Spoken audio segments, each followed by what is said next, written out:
Assalamualaikum warahmatullahi wabarakatuh. Ini adalah pertemuan ke-7 untuk mata kuliah Bahasa Pemrograman 1.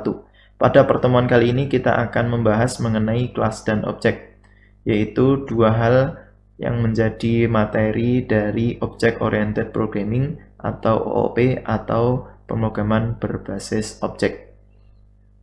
Untuk yang pertama ada sebuah tugas, buatlah sebuah variabel yang terdiri dari first name, last name, dan age untuk menyimpan data di bawah ini. Ada 3 data, yaitu Andi Budiman, umur 34, Rudi Setiawan, umur 25, dan Dedi Ferdiana, umur 32 tahun. Untuk memulainya, kita akan membuka IntelliJ IDEA. Kemudian pastikan IntelliJ IDEA Anda sudah diupdate. Punya saya ini versi 2020 2.4 agar nanti tidak ada error yang berarti. Kemudian silakan klik New Project. Kemudian ini pilih Kotlin JVM. Kemudian klik Next. Kemudian di sini bisa diberi nama class and object, atau Anda beri nama apapun tidak menjadi masalah. Kemudian artifaknya ini saya sesuaikan di Amicom, yaitu id.ac.amicom.cao class and object ya. Kemudian klik finish. Tunggu sampai proses build Gradle selesai.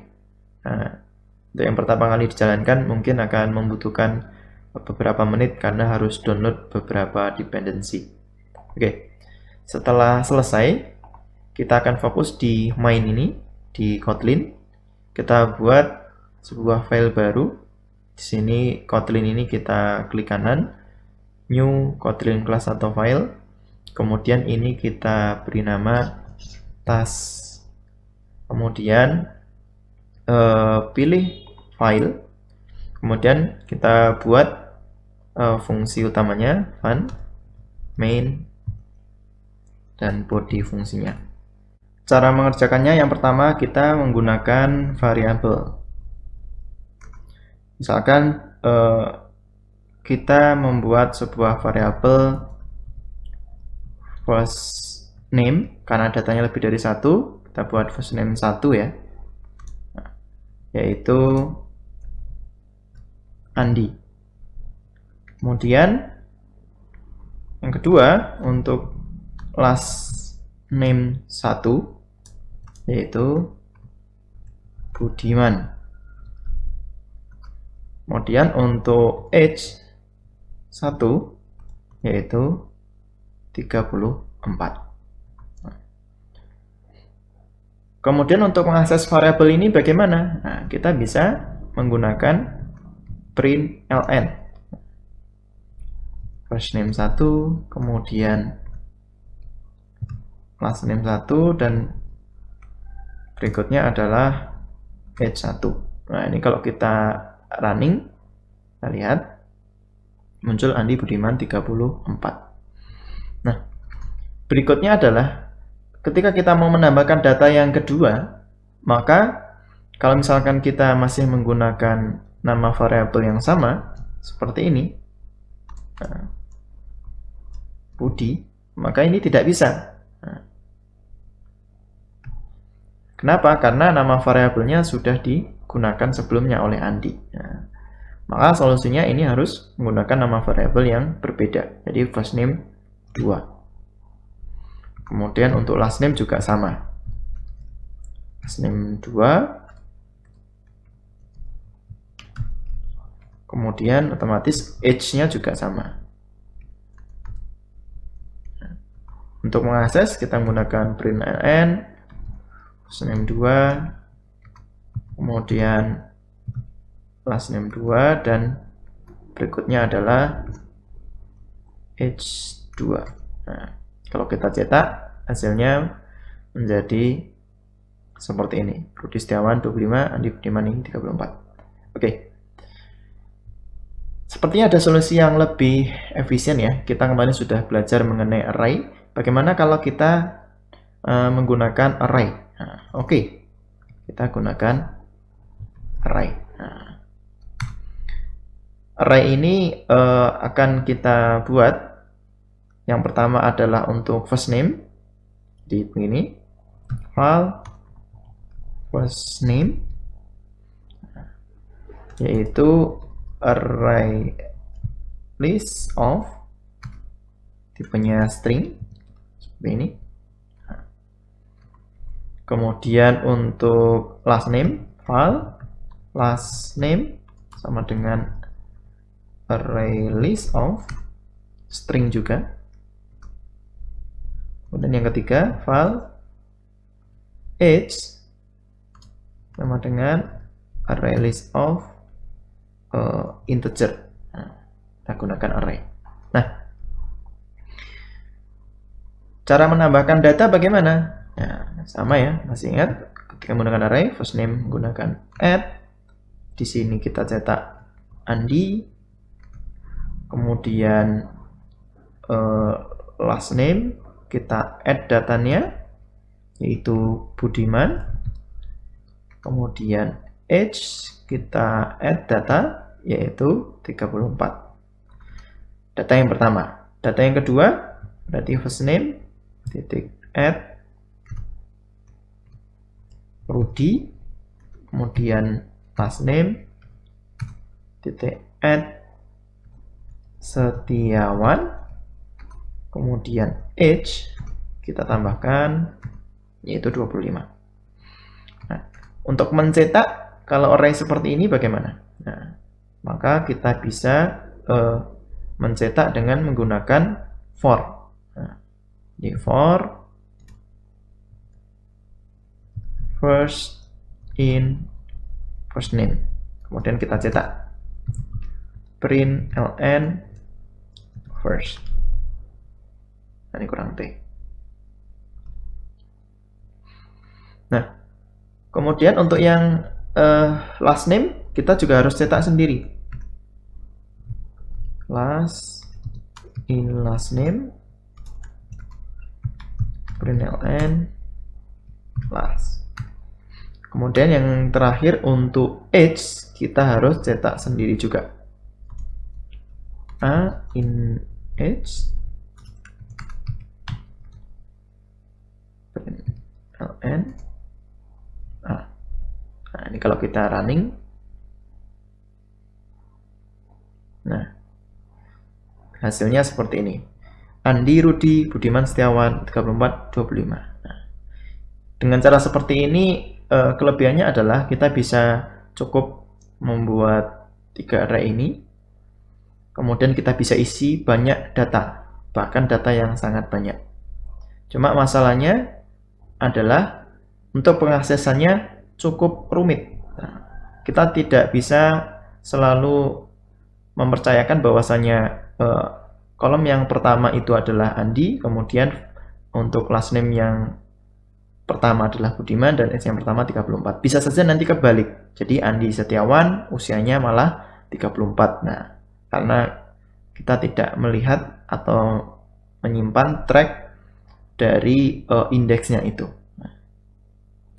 Solusi berikutnya bagaimana? Kita bisa menggunakan array lagi, array kedua, yaitu file Andi array, jadi per orang ya, sama dengan array list of. Nah, tapi tipenya adalah any, berarti Andi nanti bisa menyimpan data apa saja. Nah, untuk menambahkan caranya adalah Andi array titik add Andi. Kemudian Andi array titik add ini untuk nama belakangnya yaitu Budiman. Kemudian untuk usianya kita tambahkan juga yaitu 34. Nah, untuk mencetaknya bagaimana? Kita bisa menggunakan for Andi in Andi array. Nah, kemudian kita cetak print ln Andi. Nah, kalau ini kita running, kita lihat di sini, nah, Andi Budiman 34. Nah, hampir sama dengan output yang di atas, yaitu Andi Budiman 34. Nah, kalau kita mau membuat yang Rudi, berarti kita harus membuat ini lagi di bawahnya. Cara ini bisa dibilang oke, lebih baik daripada cara yang kedua. Kelemahan dari cara ini adalah ketika datanya banyak, misalkan ada Andi, ada Budi, ada Heri, dan seterusnya, nah, maka kita harus membuat variabelnya satu demi satu. Kemudian cara yang ketiga, kita masih menggunakan array V3. Nah, yaitu seperti ini. File MHS array, misalkan data mahasiswa ya, sama dengan array list of array list dari any. Nah, ini caranya. Jadi array di dalamnya ada array lagi. Nah, untuk menambahkan data gimana? Nah, di V2 tadi kita sudah buat Andi array ya. Nah, maka MHS array ini kita tinggal add Andi array seperti ini. Nah, kemudian kalau kita mau menambahkan Rudi, nah, maka MHS array kita add, kita buat array list of di sini, yaitu datanya adalah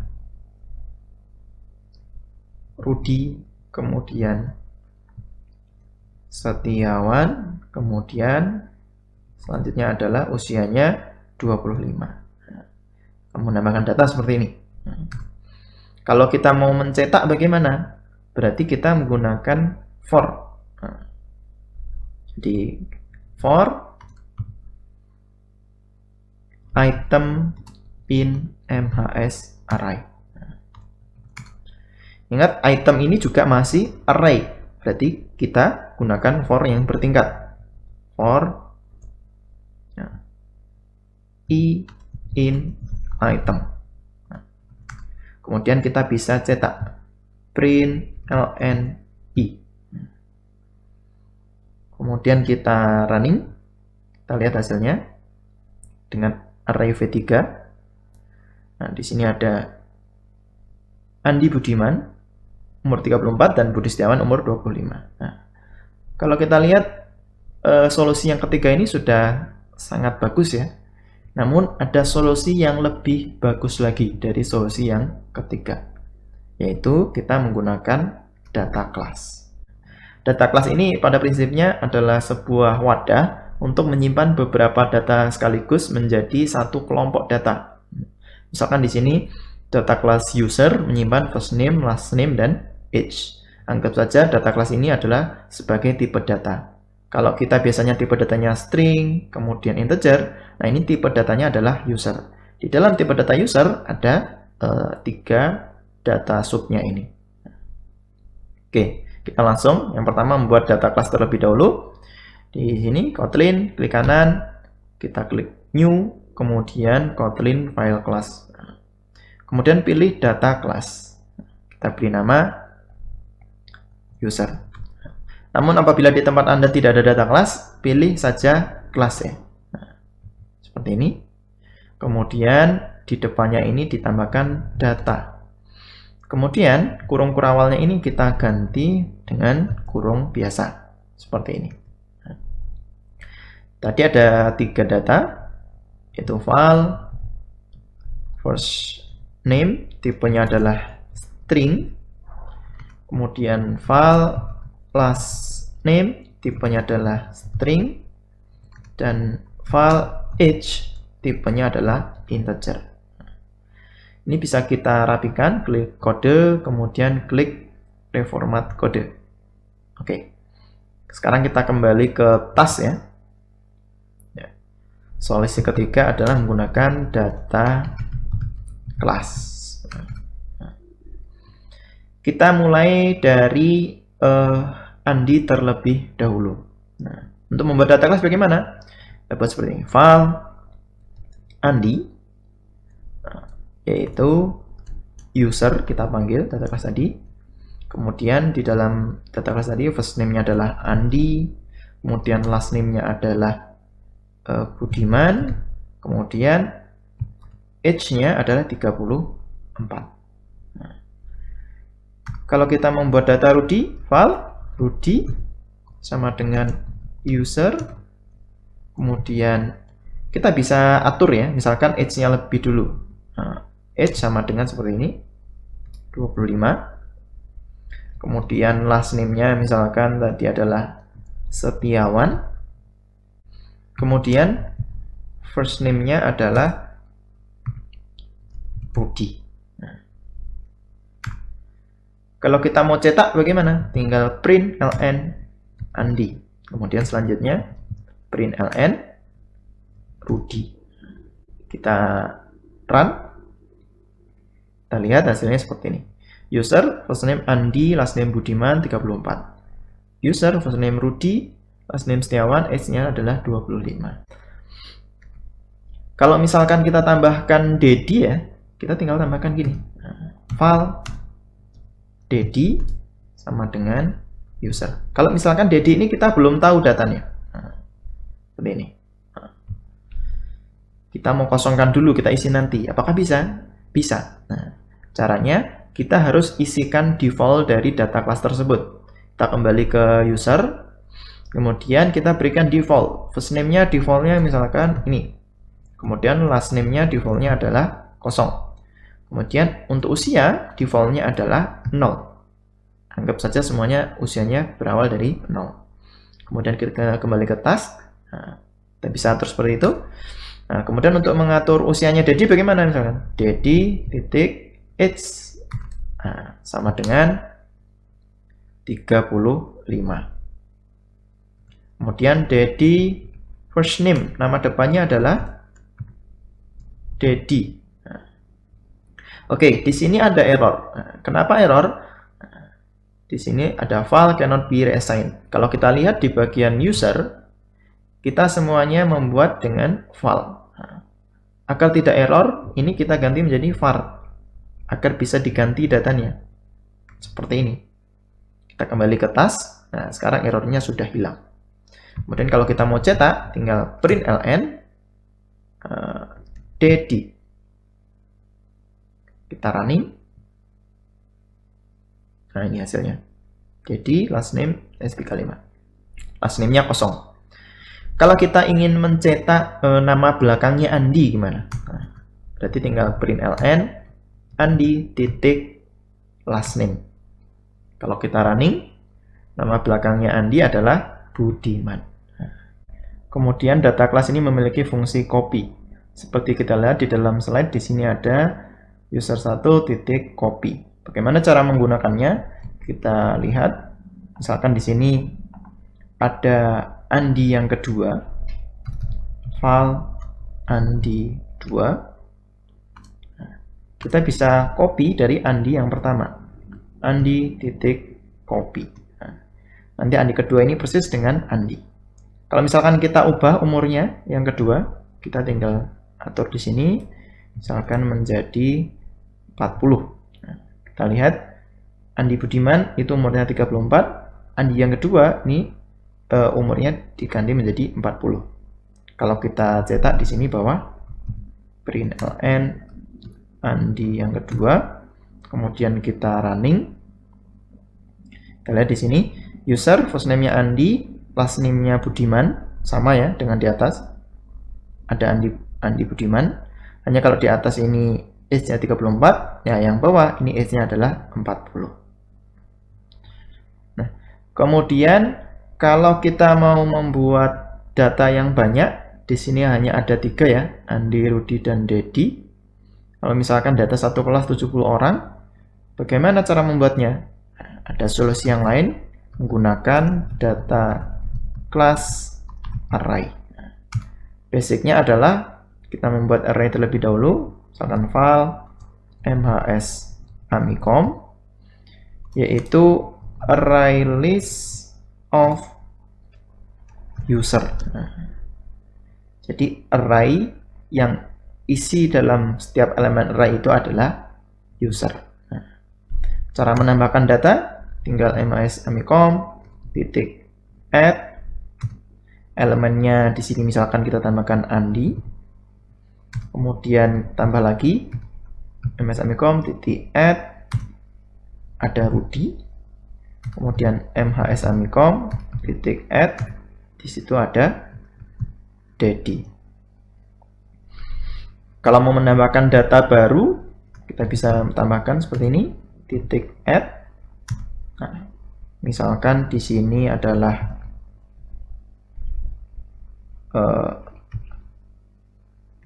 Ferdi ya, Ferdi nama depannya, nama belakangnya adalah Setiawan, kemudian usianya adalah 45. Nah, sesimpel ini untuk menambah data baru. Kemudian untuk mencetak berarti for MHS in mhsamicom seperti ini. Nah, kita langsung cetak print ln MHS. Nah, kita running seperti ini. Di sini ada Andi, Rudi, Dedi, Andi, Rudi, dan Dedi, dan yang terakhir adalah Ferdi. Nah, kita lihat dengan menggunakan data kelas kita diberikan kemudahan-kemudahan.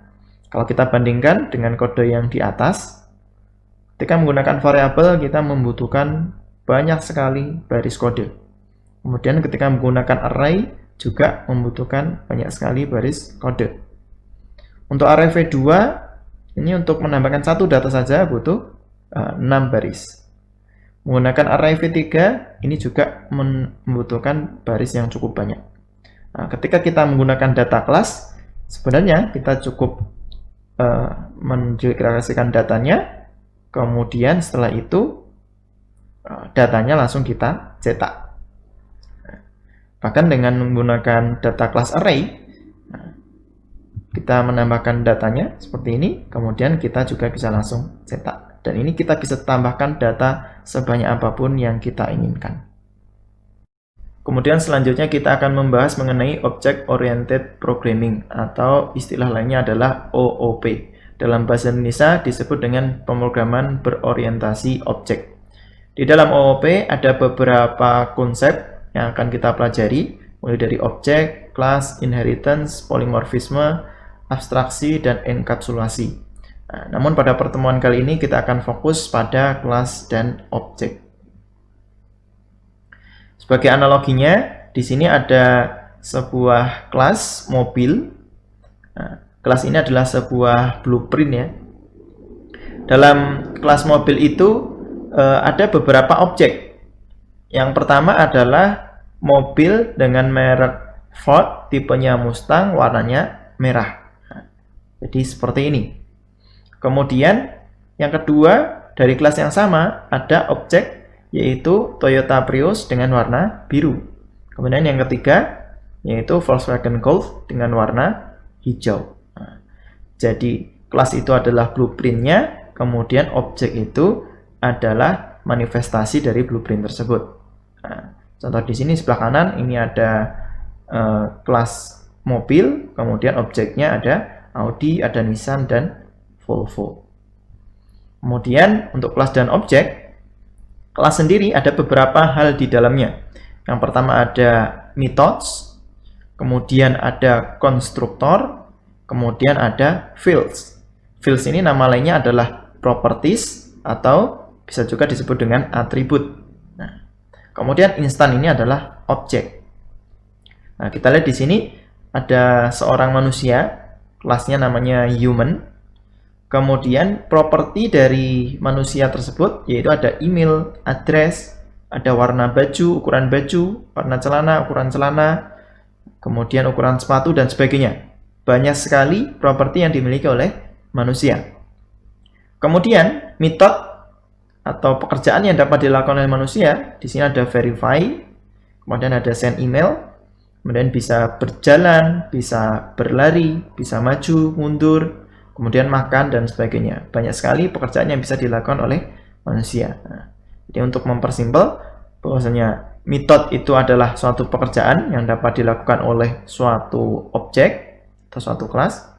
Kemudian properti itu adalah atribut atau detail-detail yang dimiliki dari sebuah objek atau kelas. Nah, Kemudian konstruktor adalah suatu cara untuk membuat sebuah objek dari suatu kelas yang sudah dibuat sebelumnya. Langsung saja kita kembali ke IntelliJ IDEA. Untuk membuat kelas, caranya di Kotlin klik kanan, kemudian New Kotlin Class atau File.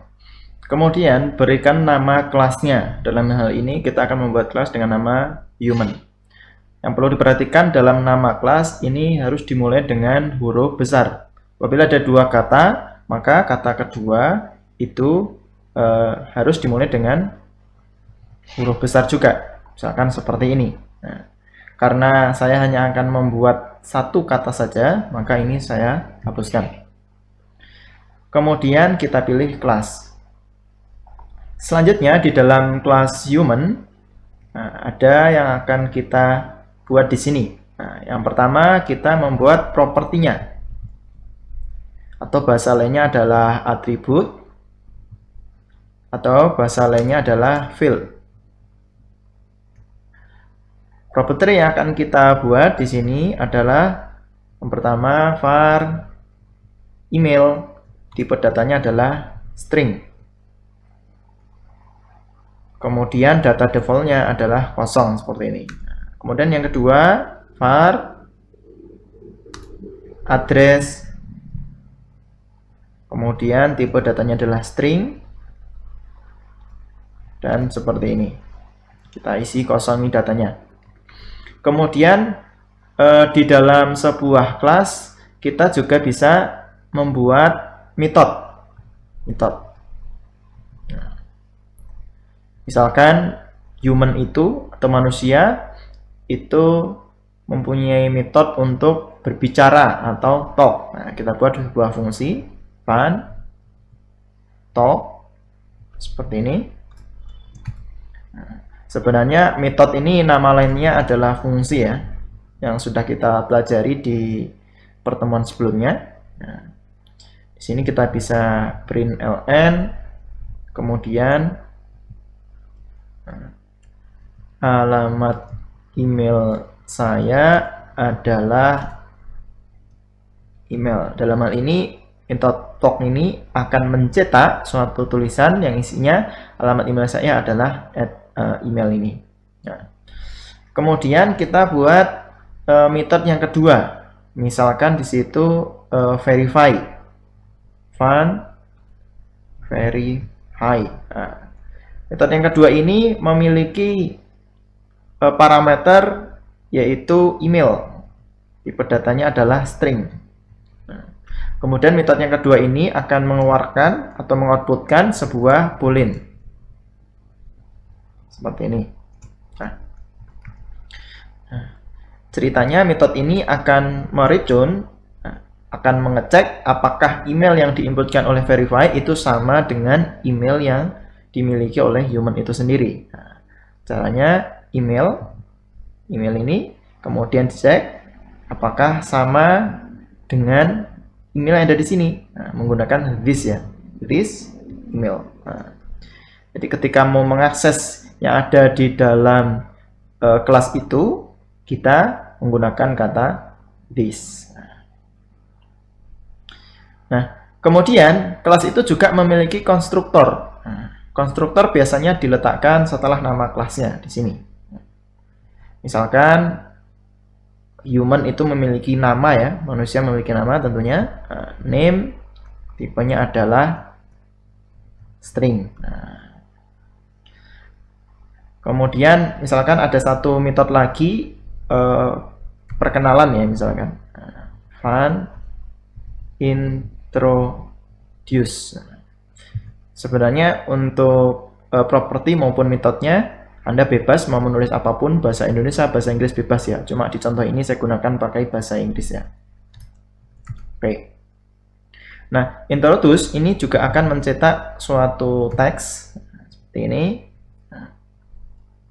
Perkenalkan, nama saya adalah, kita akses name yang ada di konstruktor ini. Nah, ini kenapa error? Karena name ini belum diberi modifier val maupun var. Dalam hal ini, kalau kita tidak ingin diupdate, dari luar, ya maka kita menggunakan file. Nah, oke, ini adalah cara pembuatan kelas. Kita sudah berhasil membuat kelas yang utuh. Nah, sekarang pertanyaannya, bagaimana cara membuat objek dari kelas yang sudah ada ini, dan bagaimana cara memanggil method maupun propertinya? Nah, maka di sini di Kotlin ini kita buat file baru, klik kanan, new Kotlin kelas atau file. Kemudian di sini kita buat file baru. Kita beri nama main. Nah, kemudian ini adalah file. Namanya bebas sebenarnya. Kemudian di sini kita membuat fungsi utama fun main seperti ini. Oke. Nah, pertanyaan pertama, bagaimana cara membuat variabel dengan tipe data human, atau bagaimana cara membuat objek dengan tipe data human? Misalkan di sini file Afrik ya, misalkan. Tipe datanya adalah human. Kita membuat sebuah variabel Afrik atau objek Afrik dengan tipe data human. Kemudian yang lain misalkan file Andi. Tipe datanya adalah human. Yang perlu diperhatikan di sini adalah nama variabel atau objek itu dimulai dengan huruf kecil. Adapun nama kelas itu akan dimulai dengan huruf besar. Sebenarnya nama kelas maupun nama variabel ketika Anda mulai huruf kecil atau huruf besar itu tetap saja bisa. Hanya nanti Anda akan kesulitan untuk membedakan ini adalah sebuah objek atau variabel ataukah ini adalah sebuah kelas atau bukan. Jadi perlu diperhatikan bahwasanya khusus untuk kelas dan nama file ini dimulai dengan huruf besar. Sedangkan yang lain, variabel, properti, kemudian method dimulai dengan huruf kecil. Oke. Nah, kemudian setelah kita buat seperti ini, kita isi data human seperti ini. Nah, ingat di human tadi, kalau kita lihat untuk konstruktornya, dia membutuhkan name sebagai parameternya, dan ini harus kita isi. Nah, karena kita nggak memiliki nilai default di sini, berarti kita isi seperti ini. Si human ini namanya adalah Afrik. Kemudian yang kedua Andi, ini juga sama human, namanya adalah Andi. Oke. Nah, sekarang kita sudah melihat bahwasanya ini adalah memanggil konstruktor yang ada di sini. Nah, kita lihat ini adalah konstruktornya dan kita panggil dengan cara seperti ini. Nah, bagaimana cara mengakses properti yang ada di sini dan metodenya ada di sini? Maka untuk mengakses properti yang pertama, kita bisa mengakses maupun melakukan setting terhadap properti yang sudah ada tadi. Bahkan Afrik titik emailnya, misalkan afrik@gmail.com misalkan.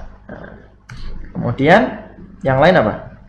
Afrik titik address, misalkan diisi Condong Catur Sleman Yogyakarta.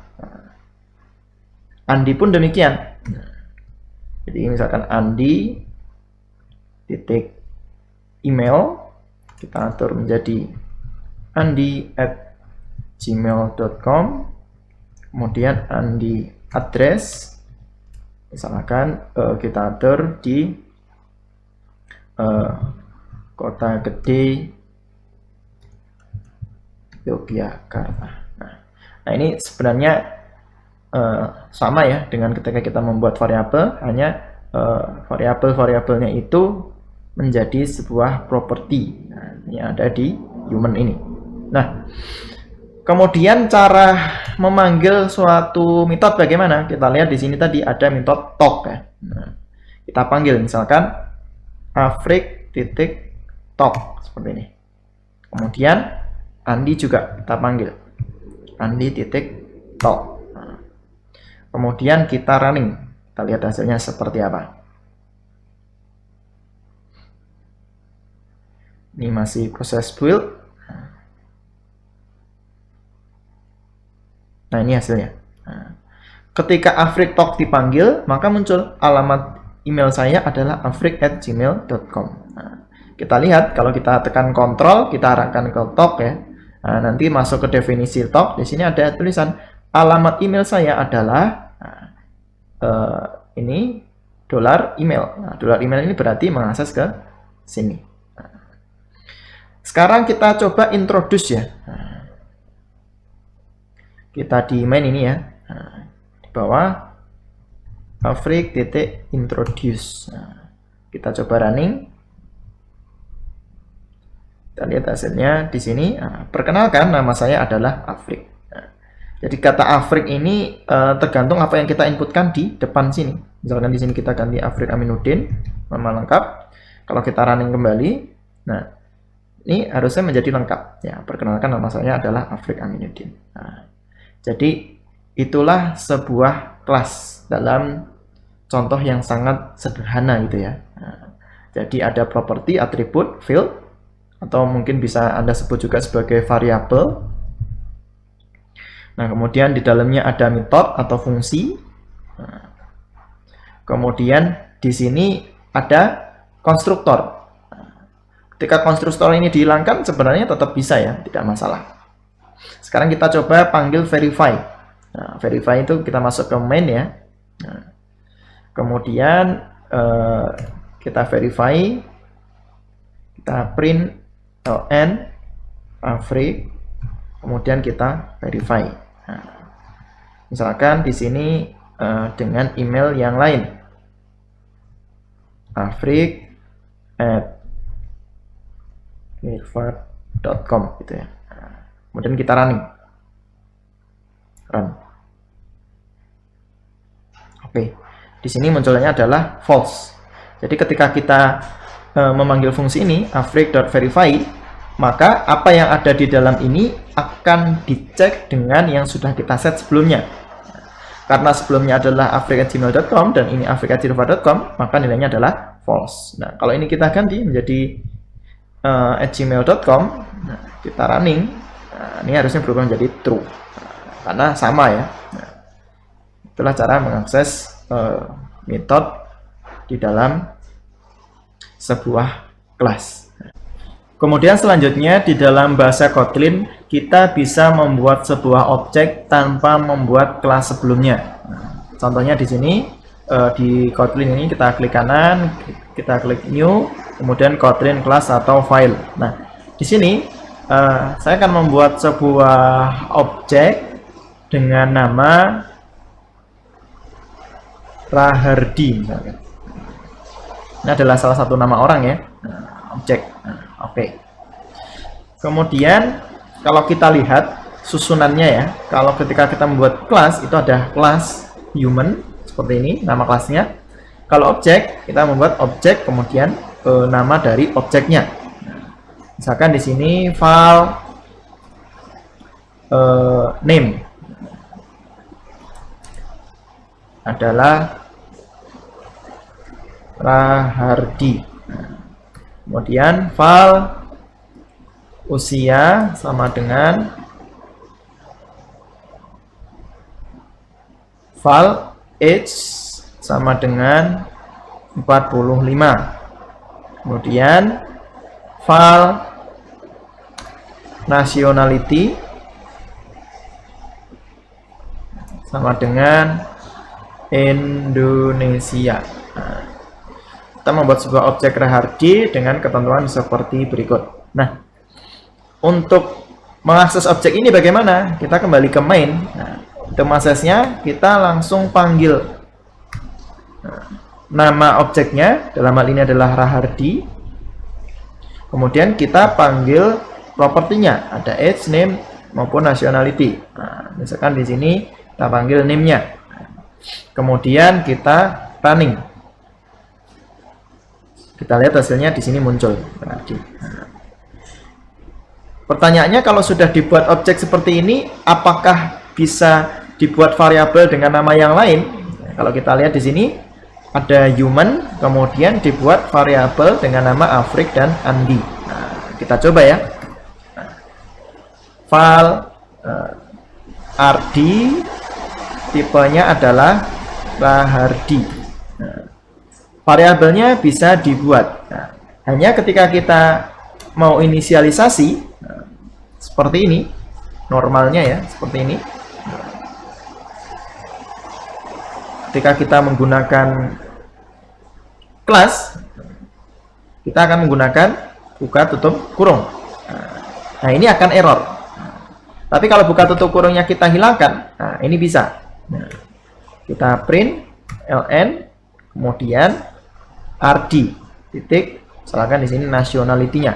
Nah, kemudian kita running. Nah, di sini muncul Indonesia. Artinya ketika kita membuat sebuah kelas, kita bisa membuat beberapa objek dari kelas tersebut.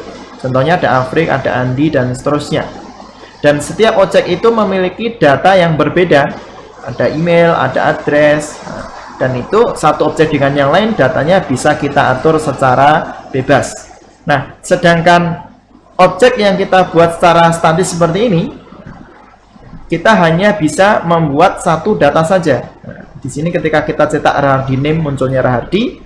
Ketika kita membuat sebuah variabel RD dengan tipe Rahardi, nah, kita bisa memanggil nama objeknya seperti ini. Tapi kita tidak bisa memberikan buka dan tutup kurung, atau kita tidak bisa memanggil konstruktornya, karena objek memang tidak memiliki konstruktor. Ketika kita panggil nationality-nya dari RD ini, nah, jawabannya Indonesia. Artinya datanya hanya satu saja, dimanapun ini tidak bisa diubah. Nah, itulah bedanya objek yang kita buat secara statis maupun objek yang kita buat berdasarkan kelas atau blueprint yang sudah kita buat sebelumnya. Kemudian mungkin muncul pertanyaan, apa bedanya data kelas dengan kelas? Nah, kalau kelas kita lihat di human.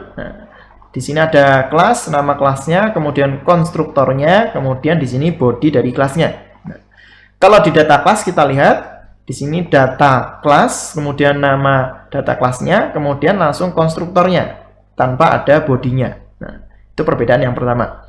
Kemudian perbedaan yang kedua, ketika kita berusaha mencetak sebuah data kelas dan sebuah kelas, nanti wujudnya akan berbeda. Kita coba di main KT. Nah, di sini kita mencoba mencetak print ln Afrik ya. Ini adalah objek dari kelas human. Nah, kalau kita run, di sini munculnya human at bla bla bla. Maksudnya human berada di alamat memori sekian. Nah, sementara kalau di user atau data class, ketika kita mencetak, ini kita running ya, hasilnya seperti ini. Jadi data kelas itu membantu kita memformat data yang ada di dalamnya sehingga ketika dicetak akan lebih mudah dibaca. Nah, sekarang pertanyaannya, kapan kita menggunakan kelas, kapan kita menggunakan data kelas? Jawabannya adalah tergantung kebutuhan masing-masing. Nah, ketika sifatnya hanya data saja, seperti mewakili yang ada di dalam database, kita akan menggunakan data class. Nah, ketika di dalam kelas itu ada suatu fungsi yang sangat kompleks ya. Di sini contohnya ada talk, verify, introduce. Nah, mungkin ada yang lebih kompleks dari ini. Nah, misalkan connect ke internet, download data dan sebagainya. Nah, nanti akan lebih mudah jika kita menggunakan kelas. Baik, demikianlah materi pada pertemuan kali ini. Apabila Anda mendapatkan ilmu baru, silahkan share, like, subscribe, dan komen. Banyak salah mohon maaf. Akhirul kalam. Wassalamualaikum warahmatullahi wabarakatuh.